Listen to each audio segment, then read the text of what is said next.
പ്രത്യേകിച്ച് കോളേജ് ആ റേഞ്ചിലൊക്കെയാണല്ലോ പിള്ളേർ ഇതിലേക്ക് പോകുന്നത്. ഈ പെൺകുട്ടി പലപ്പോഴും ഉള്ളിൽ കരുതുന്നത് ഇവൻ എന്നെ ഇഷ്ടമാണ്, നമുക്കൊരു മീനിങ് ഫുൾ റിലേഷൻഷിപ്പിലേക്ക് പോകാം തുടങ്ങിയ കാര്യങ്ങളാണ്.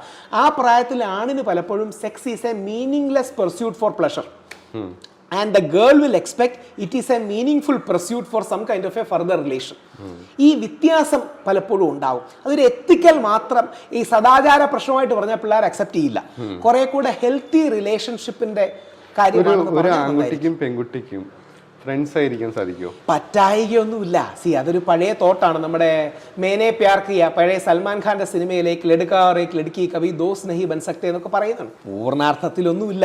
പക്ഷെ പലപ്പോഴും എലിമെന്റ് ഓഫ് സെക്ഷുവാലിറ്റി ആണിന് കുറച്ചുകൂടെ കൂടുതലാണ്. അതായത് ആണ് പലപ്പോഴും ഫ്രണ്ട്ഷിപ്പ് ആണെന്ന് പറയുമെങ്കിലും അവൻ്റെ ഉള്ളിൽ ഒരു ഓപ്പർച്യൂണിറ്റി സീക്കിംഗ് ആയ ഒത്തുകിട്ടിയ എന്നാൽ നമുക്ക് സെക്സിലേക്ക് പോകാൻ കഴിയുന്ന ഒരു മെന്റാലിറ്റി പലപ്പോഴും ഉണ്ട്. അതൊരു റിയാലിറ്റിയാണ്. അത് ആണിന്റെ തെറ്റല്ല കേട്ടോ.